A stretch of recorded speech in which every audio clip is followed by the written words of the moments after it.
warahmatullahi wabarakatuh.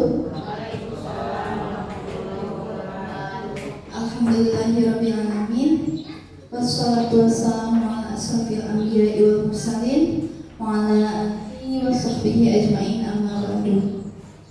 Pertama-tama puji serta syukur kita panjatkan kehadirat Allah Subhanahu wa taala yang telah mempertemukan kita semua di tempat ini, yang kita harapkan insya Allah mudah-mudahan pertemuan kita hari ini mendapatkan limpahan rahmat dan berkah Allah Subhanahu wa taala. Kemudian salawat serta salam semoga terlimpah curahkan kepada Nabi Muhammad SAW beserta keluarganya, sahabatnya, para tabi'in dan tabi'atnya, juga semuanya sampai kepada kita semua selaku umatnya. Amin ya Allah ya Rabbal alamin.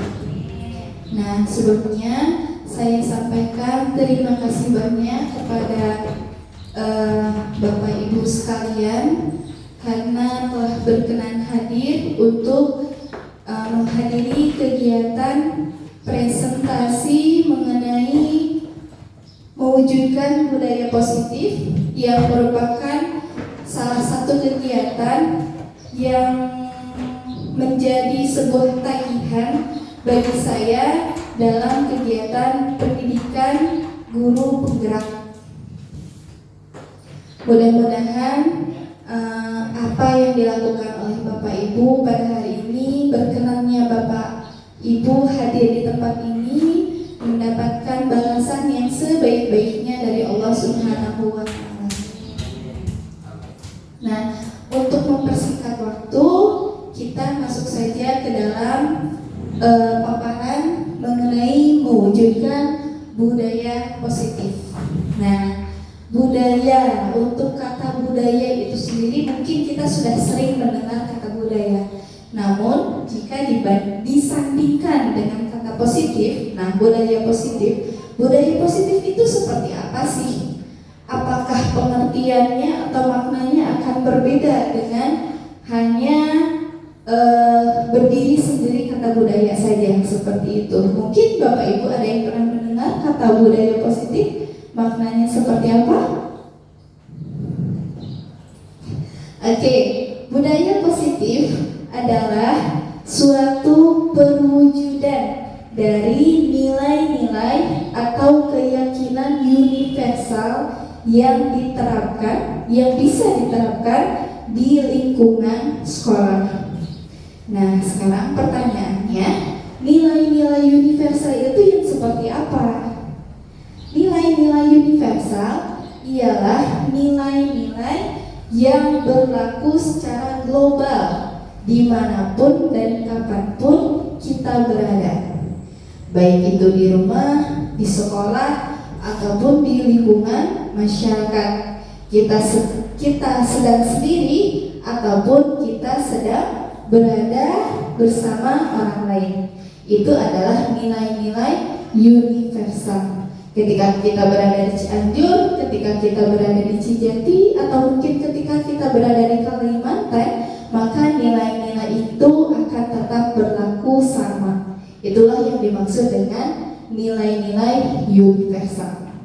Kemudian apakah penting budaya positif ini diwujudkan, terutama di lingkungan sekolah?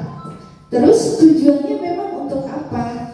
Tujuan dari mewujudkan atau membangun budaya positif di sekolah ini adalah untuk menanamkan atau menumbuhkan karakter positif di dalam diri murid, sehingga nantinya karakter ini tidak hanya mendorong murid untuk sukses secara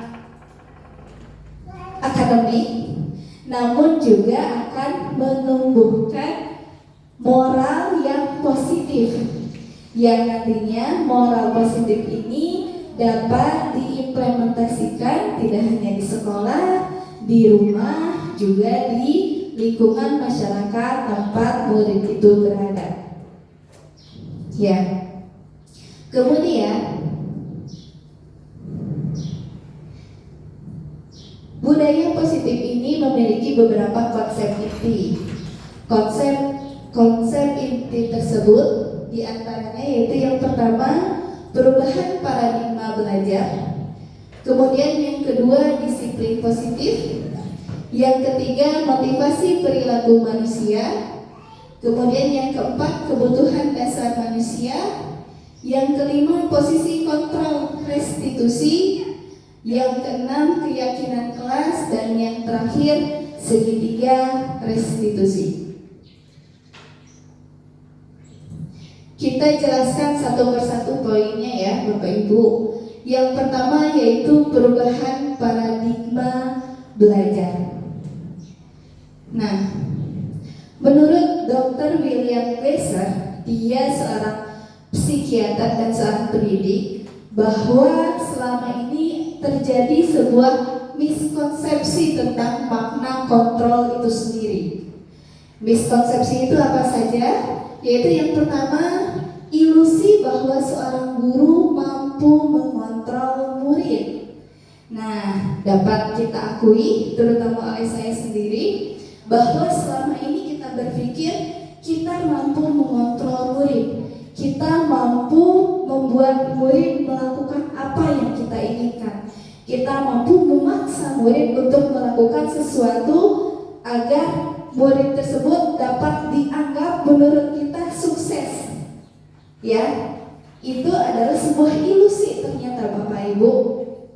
Yang sesungguhnya ialah sebenarnya murid, ketika murid melakukan apa yang kita inginkan, itu kondisi sebenarnya adalah murid mengizinkan kita selaku guru untuk mengontrol dia.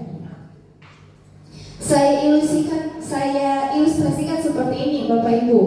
Kalau misalnya Bapak Ibu memiliki sesuatu yang sangat berharga di genggaman Bapak Ibu, kemudian tangannya tolong dikepahkan dengan serapat-rapatnya di dalam barang berharga tersebut Anda simpan dengan sebaik mungkin, dan datanglah saya di hadapan Bapak Ibu.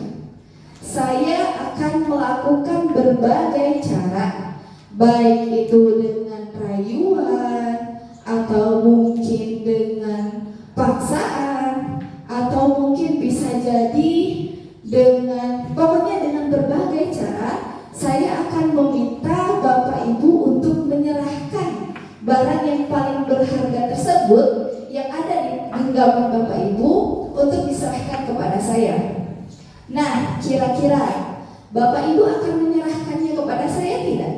Tidak. Semuanya sepakat tidak? Tidak. Oke, ada yang berpendapat akan menyerahkannya kepada saya? Coba acungkan tangannya. Oke, semuanya berpendapat bahwa tidak akan menyerahkan barang yang berharga tersebut kepada saya. Dalam artian bahwa barang tersebut berada di tangan Bapak Ibu atas dasar kontrol Bapak Ibu.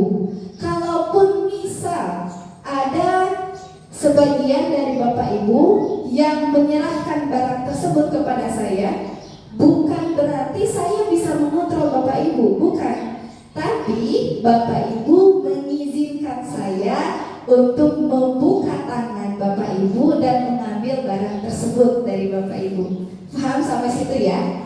Oke, jadi itulah ilusi bahwa seorang guru dapat mengontrol murid. Jadi sesungguhnya bukan kita dapat mengontrol murid, tapi murid mengizinkan kita untuk mengontrol dia. Murid menjadikan kontrol guru, kontrol kita itu sebagai kebutuhan dasarnya. Dia membutuhkan untuk dikontrol, sehingga dia mengizinkan kita untuk mengendalikan dia. Nah, ilusi ini, guru mengontrol murid ini memiliki efek negatif. Mungkin dalam jangka pendek kita bisa mengontrol murid. Murid mengizinkan kita untuk mengontrol dia. Tapi mungkin dalam jangka panjang, murid akan merasa bosan, akan merasa jenuh, dan terjadilah sebuah pemberontakan. Seperti itu ya Bapak Ibu. Kemudian yang selanjutnya, yang terjadi yaitu ilusi bahwa semua penguatan positif, efektif, dan bermanfaat. Contohnya seperti ini Bapak Ibu. Ketika seorang siswa melakukan sesuatu itu atas dasar bujukan, rayuan, atau penguatan positif dari gurunya.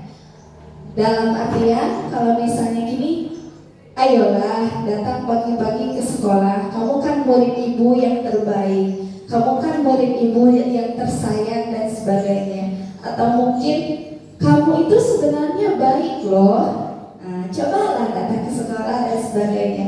Jadi pada intinya si murid datang ke sekolah atas dasar penguatan dari seorang guru, bukan atas dasar motivasi yang berasal dari dalam dirinya sendiri. Apakah itu baik? Ya, mungkin baik dalam jangka waktu yang sementara atau jangka waktu yang pendek. Tapi mungkin ke depannya kembali lagi murid akan merasa jenuh, atau bisa jadi murid justru jadi ketergantungan terhadap penguatan dari guru tersebut.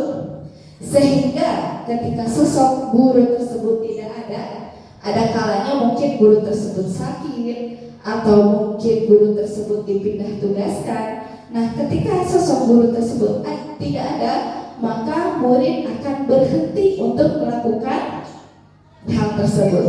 Kenapa? Karena dia ketergantungan terhadap penguatan dari sosok guru itu.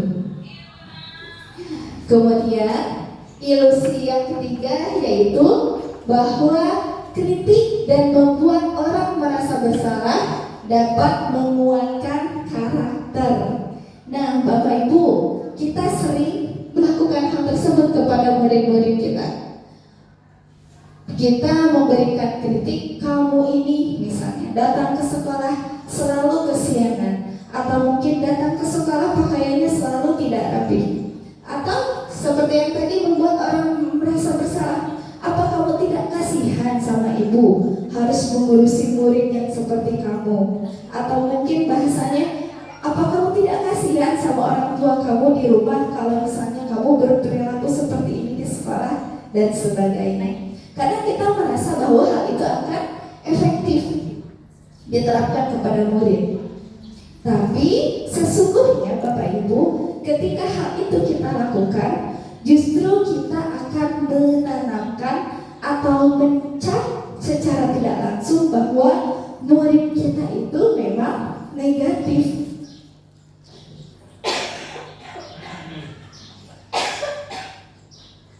Jadi dapat diartikan dia merasa terlabeli bahwa dia selalu terlambat, dia memang memiliki perilaku yang negatif, dia telah mengecewakan gurunya, dia telah mengecewakan orang tuanya, dan sebagainya. Apakah itu efektif? Tentu saja tidak dalam jangka waktu yang panjang. Kedepannya itu justru akan merusak mental murid. Kemudian selanjutnya ilusi yang keempat yaitu ilusi bahwa orang dewasa memiliki hak untuk memaksa. Nah, Bapak Ibu, kita sering tidak sadar melakukan hal ini kepada murid-murid kita atau mungkin anak-anak kita di rumah, bahwa kita selaku orang dewasa merasa memiliki tanggung jawab membuat anak kita atau murid kita menjadi sosok manusia yang baik menurut kita. Nah, dengan rasa tanggung jawab itu, kadang kita menghalalkan cara memaksa ini. Kata saya juga mungkin dalam jangka waktu pendek ini akan efektif. Tapi sayangnya paksaan ini kebanyakan akan memunculkan sebuah permusuhan dan rasa benci di dalam diri murid terhadap guru atau sosok yang memaksa ini. Ya, kita pun ketika selalu dipaksa oleh orang lain, kita pun akan merasa tidak suka. Nah, begitupun murid kita, ketika kita selalu memaksa dia, bisa jadi nanti ada titik bahwa dia merasa tidak suka kepada kita, dia justru malah membenci kita. Dan ketika dia sudah membenci kita, maka apapun yang nanti kita sampaikan kepada dia itu tidak akan masuk sedikit pun. Seperti itu ya Bapak Ibu. Nah, dilanjut. Kemudian yang keempat, ilusi tadi itu kemudian itu kalau misalnya tidak masuk ke dalam teori kontrol, itu masuknya kemana? Atau tidak masuk ke dalam makna kontrol, itu masuknya kemana? Nah, itu masuknya ke teori stimulus respon, yang mengartikan proses belajar merupakan suatu tanggapan atau respon dari seseorang yang terhadap suatu rangsangan yang dihadapinya. Jadi murid berperilaku baik karena ada tanggapan atau ada rangsangan dari guru. Paham ya Bapak Ibu? Nah, lalu bagaimana kita mengubah paradigma stimulus respon yang tadi ke pendekatan teori kontrol? Nah, bisa dilihat bagian di depan bahwa kalau di stimulus respon, realitas atau kebutuhan kita sama. Jadi kita menganggap apa yang kita butuhkan itu saya balik, apa yang murid butuhkan adalah sama dengan apa yang kita butuhkan. Kalau diilustrasikan sekarang di ruangan ini, mungkin apa yang saat ini Bu Mia butuhkan sama dengan apa yang Bu Yani butuhkan.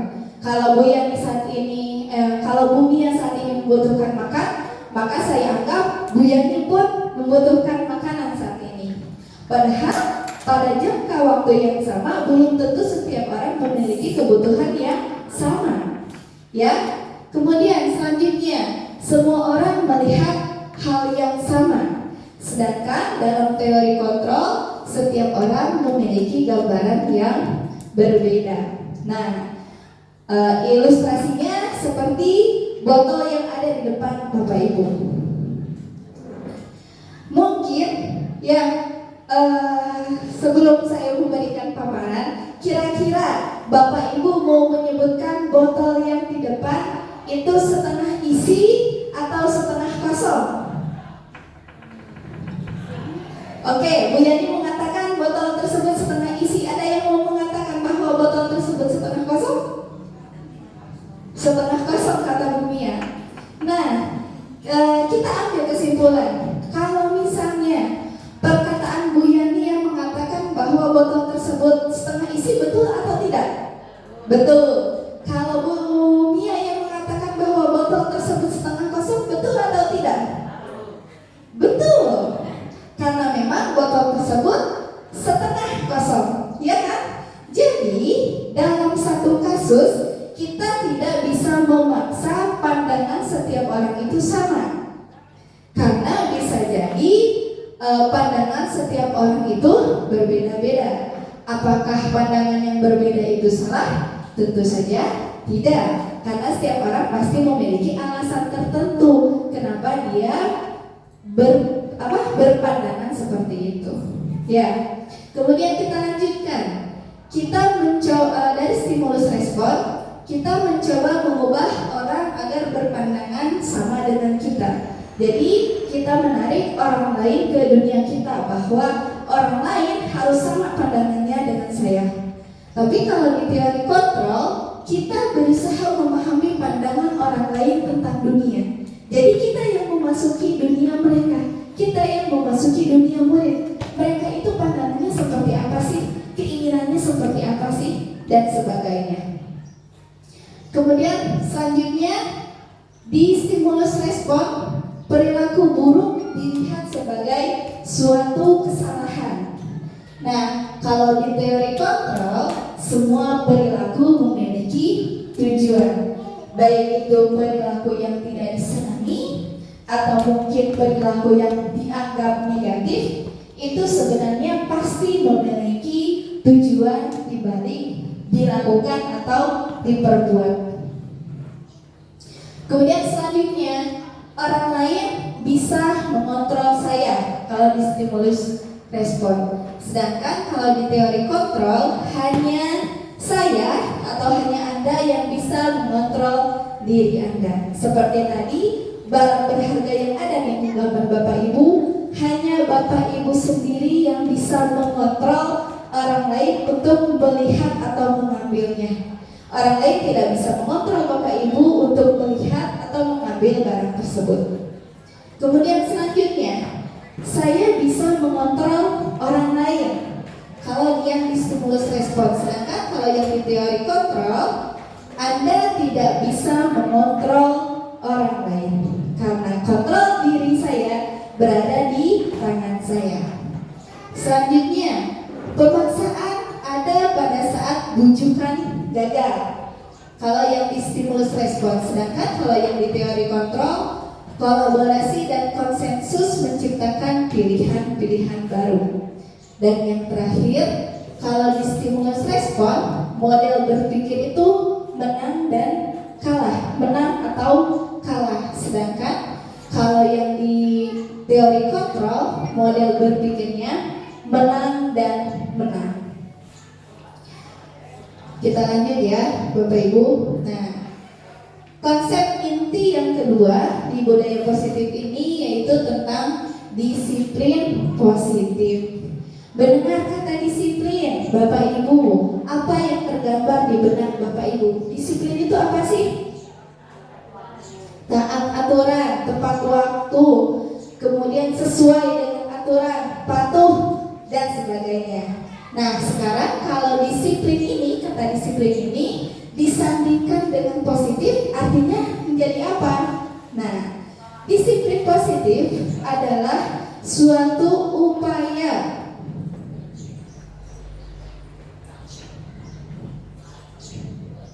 penerapan disiplin tanpa kekerasan dan ancaman, yang dalam praktiknya melibatkan komunikasi tentang perilaku yang efektif antara guru dan murid. Tujuan dari disiplin positif adalah menanamkan motivasi pada murid untuk menjadi orang yang mereka inginkan dan menghargai diri sendiri dengan nilai-nilai yang mereka percaya secara mandiri dan bertanggung jawab. Jadi yang namanya disiplin positif itu kedisiplinan yang muncul dari dalam diri murid, bukan atas dasar aturan yang berlaku, bukan atas dasar paksaan dari guru, bukan atas dasar penghargaan dari orang lain, melainkan kepatuhan, ketaatan yang berlandaskan dari motivasi yang muncul dari dalam diri murid. Kemudian konsep inti yang selanjutnya dari budaya positif yaitu motivasi perilaku manusia. Motivasi perilaku manusia itu terbagi menjadi 3 Bapak Ibu. Yang pertama yaitu untuk menghindari ketidaknyamanan atau hukuman. Nah, murid-murid kita banyak yang mempraktekkan hal ini. Yang motivasinya yang pertama ini untuk menghindari ketidaknyamanan atau hukuman. Mereka datang ke sekolah pagi-pagi, mereka memakai seragam yang rapi, mereka mungkin memotong rambut mereka dengan rapi, dengan alasan atau dengan motif untuk menghindari ketidaknyamanan atau hukuman. Bukan atas dasar kesadaran mereka sendiri, karena mungkin sebenarnya keinginan mereka rambut mereka panjang, atau mungkin keinginan mereka rambut mereka diwarnai, atau mungkin keinginan mereka pakaian mereka dikeluarkan dan sebagainya. Mereka patuh atas aturan sekolah karena untuk menghindari ketidaknyamanan atau hukuman. Kemudian motivasi yang kedua, motivasi perilaku manusia yaitu untuk mendapatkan imbalan atau penghargaan dari orang lain. Saya ingin menjadi ranking pertama untuk mendapatkan hadiah dari orang tua saya, atau mungkin saya ingin menjadi juara kelas karena nanti akan mendapatkan sertifikat dari sekolah. dan sebagainya. Itu masuknya ke motivasi perilaku yang kedua Bapak Ibu, yaitu untuk mendapatkan penghargaan dari orang lain.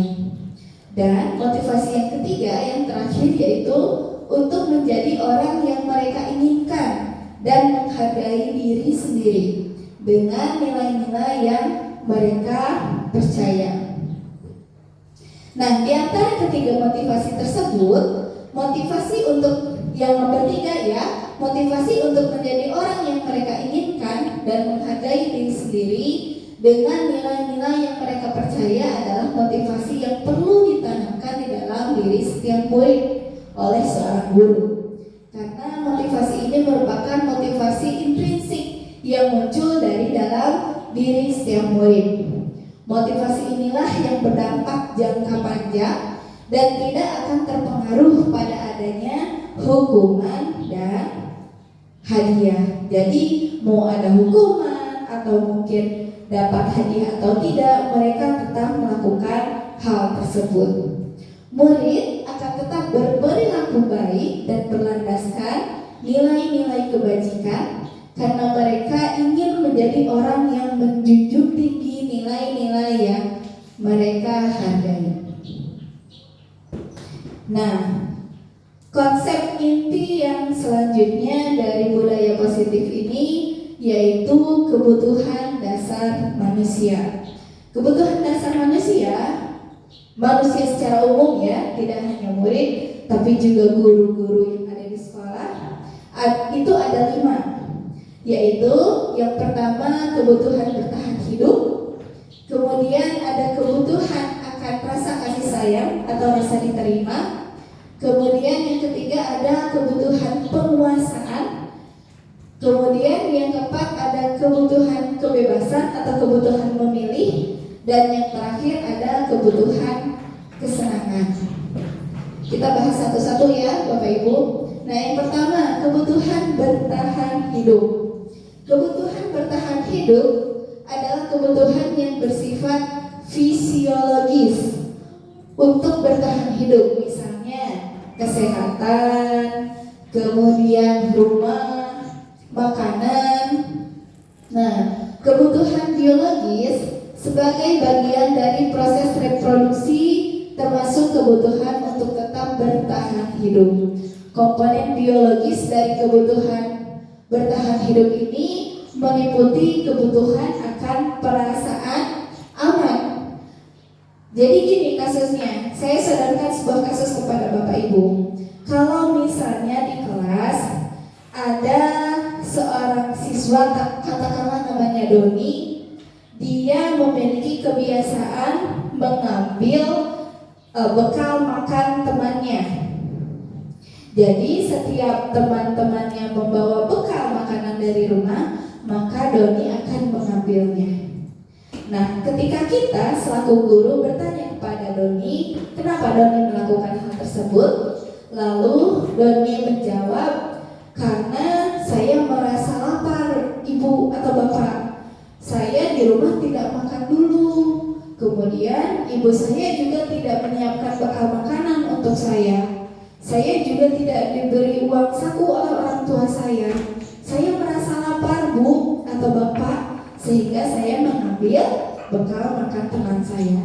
Nah, jika alasan Doni demikian, maka apa yang dilakukan oleh Doni itu termasuk ke dalam kegiatan memenuhi kebutuhan bertahan hidup. Dia butuh makanan, dia butuh asupan, sehingga dia melakukan mengambil bekal makan temannya. Kemudian selanjutnya kebutuhan untuk diterima atau kebutuhan akan rasa kasih sayang. Kebutuhan untuk disayangi dan diterima meliputi kebutuhan akan hubungan dan koneksi sosial, kebutuhan untuk memberi dan menerima kasih sayang, dan kebutuhan untuk merasa menjadi bagian dari suatu kelompok. Kebutuhan ini juga meliputi keinginan untuk tetap terhubung dengan orang lain. Nah, kita kembali ke kasus Doni. Kalau misalnya ketika ditanya oleh kita, Doni, kenapa kamu melakukan hal tersebut? Jawaban Doni seperti ini, karena saya ingin diperhatikan oleh ibu, atau misalnya saya sengaja melakukan hal tersebut ibu atau bapak, karena saya ingin ibu bapak melaporkan hal tersebut ke orang tua saya, sehingga nantinya mereka lebih memperhatikan saya. Nah, kalau itu alasan dari Doni, maka Doni sedang melakukan usaha untuk memenuhi kebutuhan untuk diterima, baik itu diterima oleh orang tuanya atau disayangi oleh orang tuanya, atau mungkin disayangi atau diterima atau diperhatikan oleh gurunya, seperti itu. Kemudian selanjutnya ada kebutuhan pengakuan atas kemampuan atau kebutuhan penguasaan.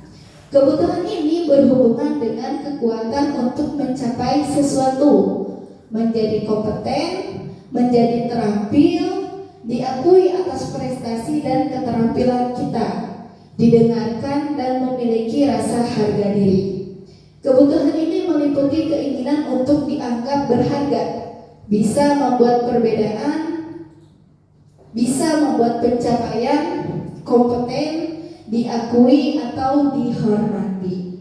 Kembali lagi ke kasus Doni, kalau misalnya ketika kita tanya, Doni kamu kenapa melakukan hal tersebut? Jawaban Doni, karena saya ingin teman-teman saya menghormati saya. Saya penguasa di kelas ibu atau bapak, jadi anak-anak harus memberikan jatah makannya kepada saya. Nah, kalau misalnya alasan Doni seperti itu, berarti Doni sedang berusaha memenuhi kebutuhan yang ketiga, yaitu kebutuhan penguasaan. Dia ingin dianggap berkuasa di antara teman-temannya. Nah, selanjutnya kebutuhan yang keempat yaitu kebutuhan akan pilihan. Kebutuhan untuk bebas adalah kebutuhan akan kemandirian, otonomi, memiliki pilihan dan mampu mengendalikan arah hidup seseorang. Anak-anak dengan kebutuhan kebebasan yang tinggi menginginkan pilihan. Mereka perlu banyak bergerak, suka mencoba-coba, tidak terlalu terpengaruh orang lain, dan senang mencoba hal baru dan menarik. Nah, kita kembalikan lagi ke kasus Doni. Kalau misalnya ketika kita tanya, Doni kenapa kamu melakukan hal tersebut?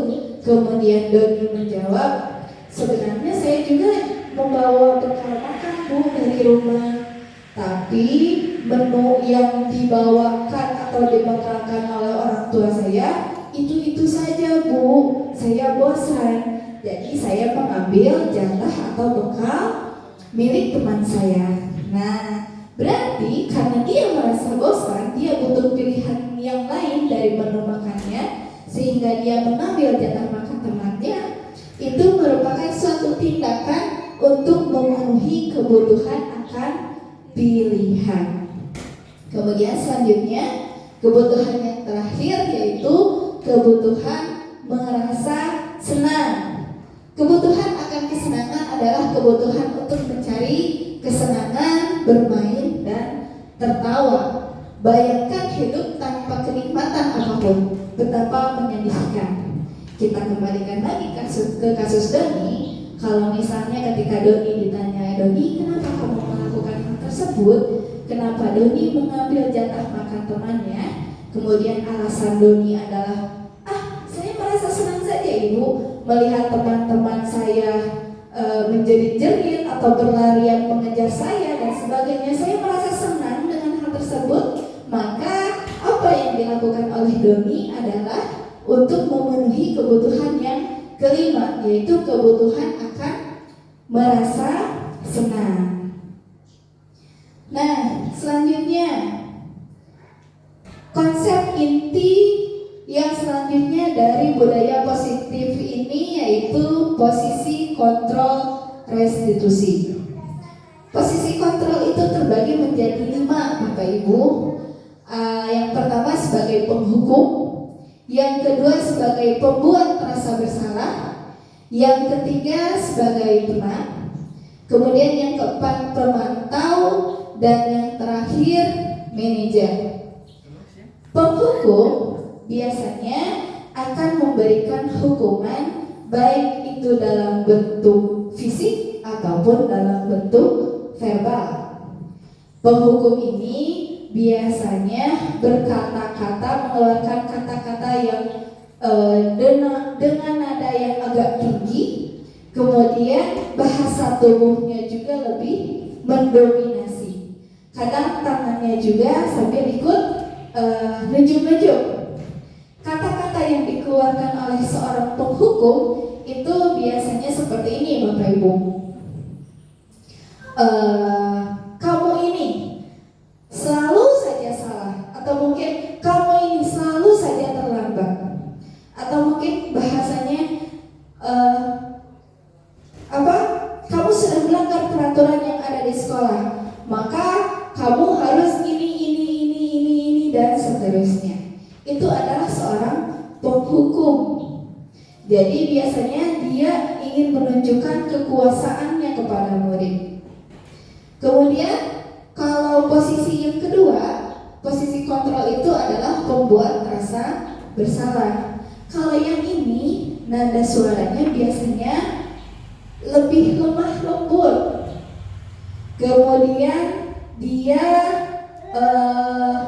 ingin menumbuhkan atau memunculkan rasa bersalah di dalam diri murid. Kalimat yang dikeluarkannya biasanya seperti ini, Bapak Ibu.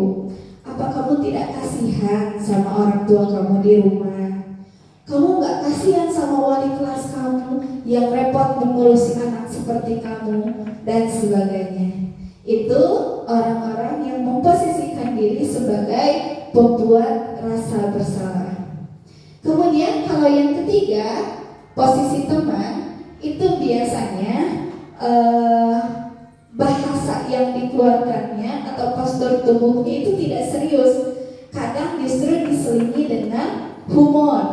Jadi guru memposisikan diri sebagai teman murid. Bahasanya kadang seperti ini. Kamu bisa tidak membantu Bapak untuk melakukan ini? Tolonglah Bapak sekali ini saja. Kamu lakukan ini untuk ibu ya.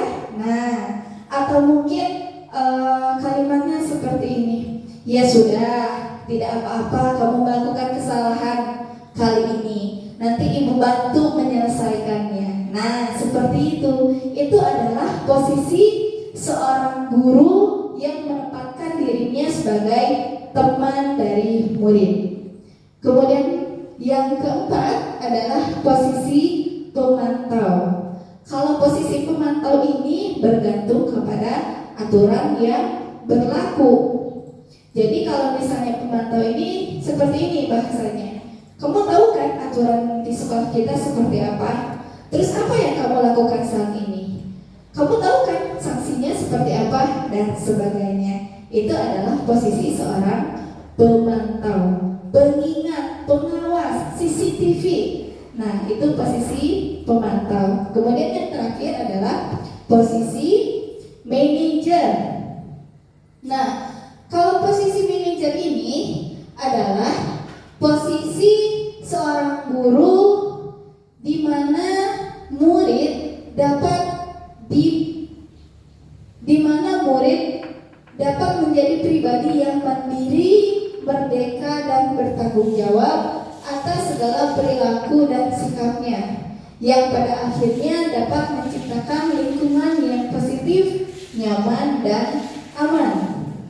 Ketika guru berada pada posisi manajer, guru akan mengajak murid untuk menganalisis kebutuhan dirinya dan kebutuhan orang lain, mempersilahkan murid mempertanggungjawabkan perilakunya, serta mendukung murid agar dapat menemukan solusi atas permasalahannya sendiri. Kalau yang tadi, yang pemantau, kita hanya mengingatkan, kita hanya mengawasi murid dapat melakukan atau bertindak sesuai dengan aturan. Kalau yang manajer, kita mengarahkan murid agar murid dapat secara mandiri dan bertanggung jawab atas semua perilaku yang dia lakukan, serta kita dapat mendukung murid agar agar dapat menemukan solusi atas permasalahannya sendiri. Nah, di posisi ini penekanan bukan pada kemampuan membuat konsekuensi, namun dapat berkolaborasi dengan murid bagaimana memperbaiki kesalahan yang ada. Nah, selanjutnya konsep inti dari budaya positif ini yaitu keyakinan kelas. Yang biasa kita dengar selama ini adalah adanya peraturan kelas, mungkin ya Bapak Ibu, peraturan kelas. Kok ini malah keyakinan kelas? Mana yang lebih baik? Mana yang lebih positif? Nah, kita bandingkan. Yang namanya peraturan itu biasanya mengikat. Kemudian malah ada salah seorang murid saya yang mengatakan bahwa peraturan itu ada hanya untuk dilanggar. Kata dia seperti itu. Tapi kalau keyakinan itu adalah sesuatu yang mengakar, yang tumbuh dari dalam diri kita masing-masing tanpa ada tuntutan dari siapapun. Contohnya seperti ini. Kita yakin bahwa kita memiliki kewajiban untuk melaksanakan sholat fardu 5 kali. Kemudian contohnya sholat duhur 4 rakaat. Ketika kita meyakini hal tersebut, maka dimanapun dan kapanpun kita berada, ketika kita tidak hanya di Cijati, ketika kita pergi ke Cianjur, atau mungkin kita pergi ke Kalimantan, kita pergi ke Irian misalnya kita tetap melakukan kewajiban tersebut. Kita tetap melakukan sholat fardu, yang salah satunya sholat fardunya sholat duhur sebanyak 4 rakaat dimanapun kita berada. Meskipun misalnya kita sedang sendiri tanpa di hadapan orang lain, bukan di hadapan murid-murid kita, karena kita yakin akan kewajiban kita tersebut, maka kita tetap melakukannya.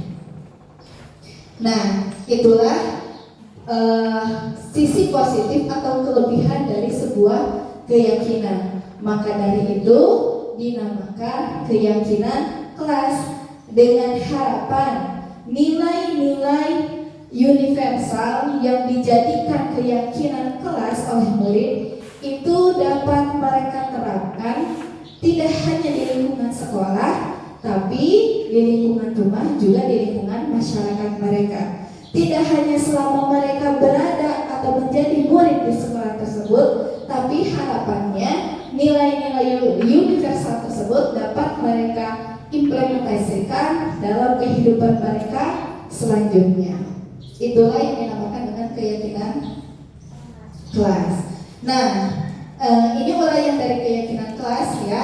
Yang pertama, keyakinan kelas itu bersifat lebih abstrak daripada peraturan yang lebih rinci dan konkret. Keyakinan kelas berupa pernyataan-pernyataan universal. Kemudian yang ketiga, pernyataan keyakinan kelas senantiasa dibuat dalam bentuk positif. Yang keempat, keyakinan kelas hendaknya tidak terlalu banyak sehingga mudah diingat dan dipahami oleh semua warga kelas. Kemudian, keyakinan kelas sebaiknya sesuatu yang dapat diterapkan di lingkungan tersebut. Kemudian, semua warga kelas hendaknya ikut berkontribusi dalam pembuatan keyakinan kelas lewat kegiatan curah pendapat. Dan yang terakhir, bersedia meninjau kembali keyakinan kelas dari waktu ke waktu. Dalam artian, keyakinan kelas ini direfleksi dan dievaluasi sehingga kedepannya terus ada perbaikan. Nah, mungkin Bapak Ibu bertanya, nilai-nilai atau pernyataan-pernyataan universal itu yang seperti apa sih? Nah, pernyataan-pernyataan atau nilai-nilai universal itu ialah, tadi sudah saya sebutkan di awal, nilai-nilai yang berlaku dimanapun dan kapanpun kita berada. Contoh misalnya seperti ini. Ketika kita berkendara roda 2 naik motor, alasan utama kita memakai helm itu untuk apa? Apakah menghindari ditilang oleh polisi? Kalau misalnya alasan utamanya untuk menghindari diri dari ditilang oleh polisi, maka ketika tidak ada polisi kita tidak akan memakai helm.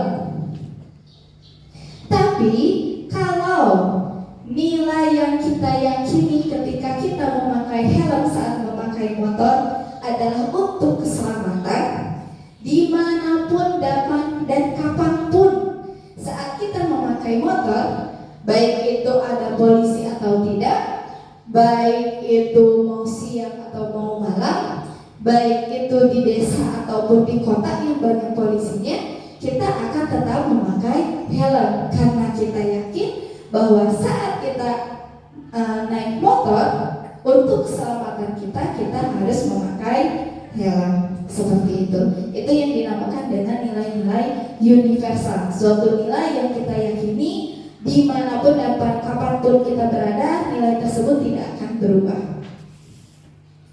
Nah, selanjutnya konsep inti dari budaya positif dan merupakan konsep yang terakhir, yaitu segitiga restitusi. Nah, mungkin Bapak Ibu bertanya, restitusi itu apa sih? Nah, ada yang tahu mungkin restitusi itu apa? Restitusi adalah ganti rugi atau bisa dapat dikatakan juga sebuah pertanggungjawaban.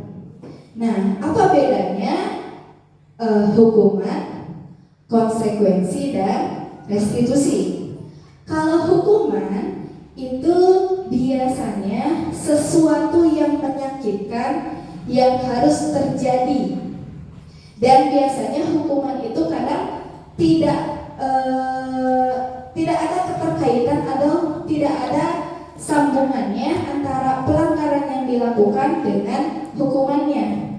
Contoh misalnya seperti ini, murid datang ke kelas kita kesiangan. Nah, ketika dia datang kesiangan, karena kamu terlambat jam pelajaran ibu, kamu push up 10 kali. Nah, kira-kira itu ada hubungannya tidak? Datang terlambat dengan hukuman fisik push up 10 kali. Tidak ada kan? Nah, itu maksudnya ke hukuman. Kalau konsekuensi adalah sebab akibat sesuatu yang memang harus terjadi. Ketika kita menumpahkan air di gelas kita, kemudian kita harus mengelap air tersebut, itu adalah konsekuensi, sebab akibat. Kalau restitusi adalah sebuah pilihan, pertanggungjawaban. Jadi kalau kita memiliki rasa tanggung jawab di dalam diri kita tidak perlu paksaan dari orang lain untuk mengelap air yang tumpah tadi, tapi secara sadar kita mengambil lap dan mengelap air yang tumpah tadi. Itu restitusi. Kemudian kalau hukuman itu sifatnya negatif. Kalau konsekuensi sifatnya netral. Sedangkan kalau restitusi itu sifatnya positif karena menumbuhkan rasa tanggung jawab di dalam diri seseorang. Kemudian selanjutnya hukuman itu mode paksaan atas dasar paksaan dari orang lain. Kalau konsekuensi itu berdasarkan teori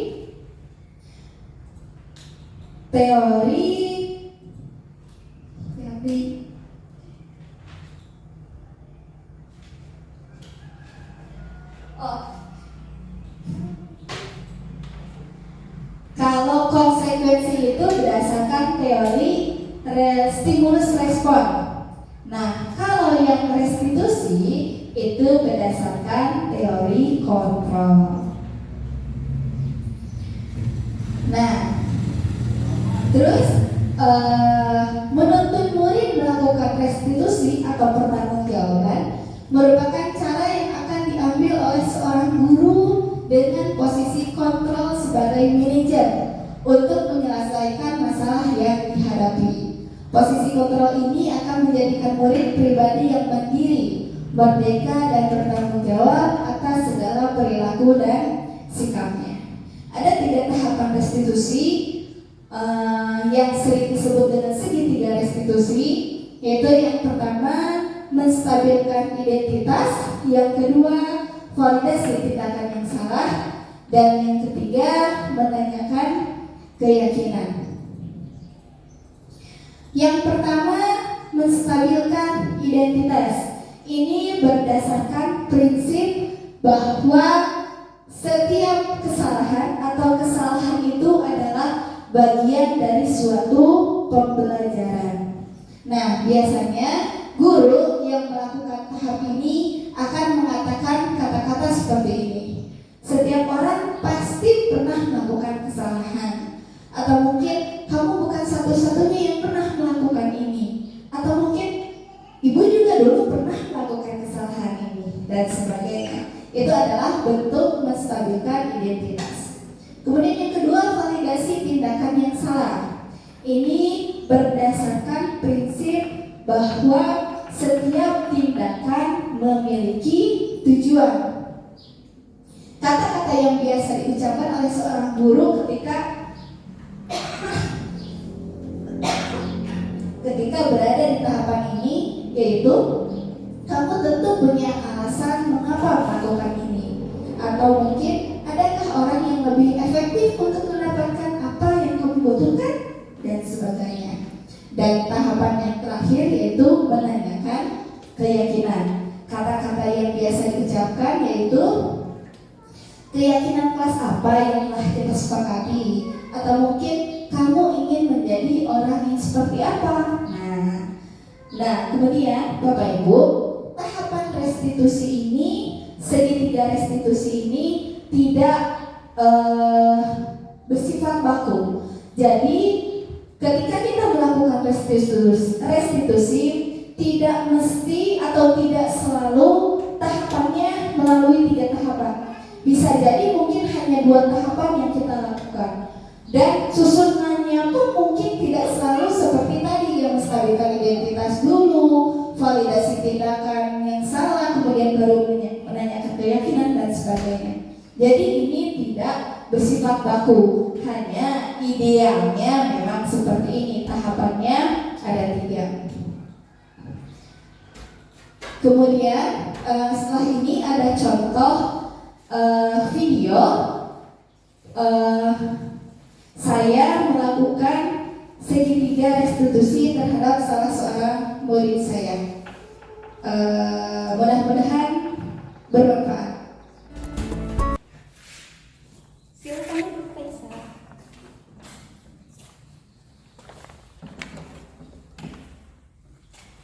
Oke, jadi Ratu, kenapa muka kamu kok ditekuk sampai seperti itu? Sebenarnya apa yang terjadi?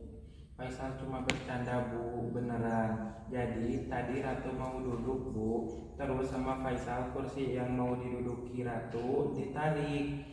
Ratu pun jatuh di lantai, terus nangis. Niat Faisal melakukan itu hanya untuk lucu-lucuan, Bu, bercanda, tidak bermaksud membuat Ratu menangis. Faisal menyesal, Bu. Sudah, tidak apa-apa. Melakukan kesalahan itu wajar, tidak ada manusia yang sempurna. Ibu mengerti niat awal Faisal menarik kursi yang akan diduduki Ratu mungkin hanya untuk bercanda. Dan bercanda itu boleh karena kita memang butuh kesenangan. Hanya saja bercandanya tidak boleh berlebihan, apalagi sampai menyakiti orang lain. Dan perlu Faisal ketahui, ada beberapa kejadian anak yang ditarik kursinya ketika mau duduk itu sampai cedera tulang ekornya. Bahkan ada yang tulang pinggulnya retak. Jadi sebenarnya itu berbahaya, Faisal, ya. Nah, sekarang kira-kira menurut Faisal, keyakinan kelas yang mana yang saat ini sedang tidak ditunjukkan oleh Faisal? Saling menghormati, Bu. Lalu apa yang akan Faisal lakukan untuk memperbaikinya? Meminta maaf kepada Ratu dan tidak mengulanginya, Bu. Juga memberitahu teman yang lain bahwa memang menarik kursi teman yang akan didudukinya itu berbahaya, bisa berakibat fatal, Bu. Nah, bagus itu. Kira-kira Faisal melakukannya mau kapan? Sekarang Bu, sekembalinya saya dari ruang guru. Oke, kalau begitu sekarang Faisal boleh kembali ke kelas. Terima kasih Bu.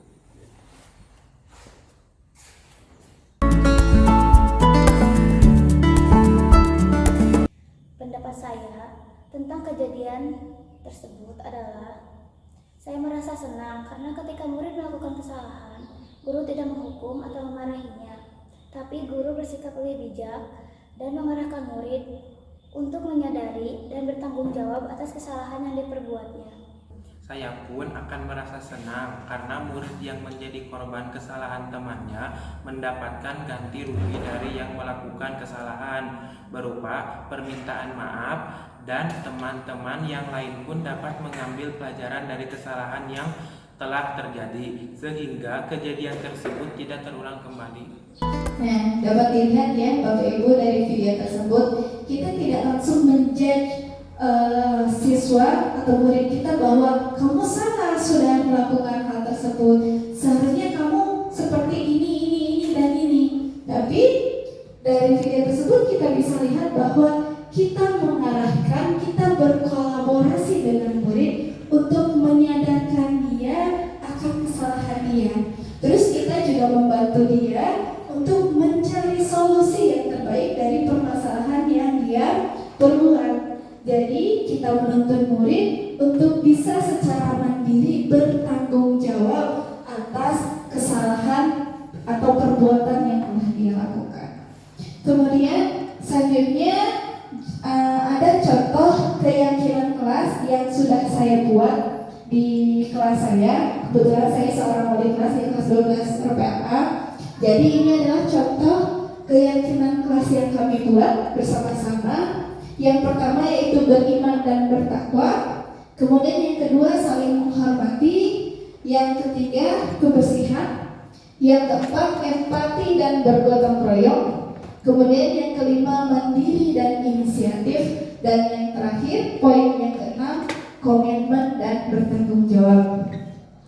Keyakinan kelas ini kami buat berdasarkan kesepakatan bersama atas dasar kesadaran mereka bersama tanpa ada paksaan dari saya. Ini proses pembuatan keyakinan kelasnya. Foto yang di ujung di sana itu saya bertanya kepada mereka, apakah mereka sepakat dengan keyakinan ini? Apakah mereka sepakat dengan keyakinan poin keyakinan selanjutnya dan sebagainya? Kemudian ini merupakan foto terakhir ketika keyakinan tersebut sudah ditempel di kelas. Dengan harapan mudah-mudahan ketika keyakinan kelas tersebut di print out, ditempel di kelas, itu bisa terus mengingatkan mereka bahwa kita punya keyakinan kelas, kita harus bisa menjalankan keyakinan kelas tersebut atas dasar motivasi yang bersumber dari diri mereka atau diri murid saya masing-masing. Seperti itu. Nah, sampailah kita kepada penutup. Kemudian penutupnya yaitu menurut Ki Hajar Dewantara, mendidik dan mengajar adalah proses memanusiakan manusia yang memerdekakan manusia dan segala aspek kehidupan, baik secara fisik, mental, jasmani, dan rohani. Merdeka itu artinya tidak hanya terlepas dari perintah, akan tetapi juga cakap untuk memerintah diri sendiri. Untuk menciptakan murid yang merdeka, syarat utamanya adalah harus ada disiplin yang kuat, disiplin yang berasal dari diri, yang motivasinya berasal dari dalam atau internal. Disiplin inilah yang kemudian disebut dengan disiplin positif. Dengan menanamkan disiplin positif, diharapkan kita dapat mewujudkan budaya positif di lingkungan sekolah. Mungkin paparan dari saya cukup sekian. Terima kasih atas segala perhatiannya. Billahi taufiq wal hidayah. Wassalamualaikum warahmatullahi wabarakatuh.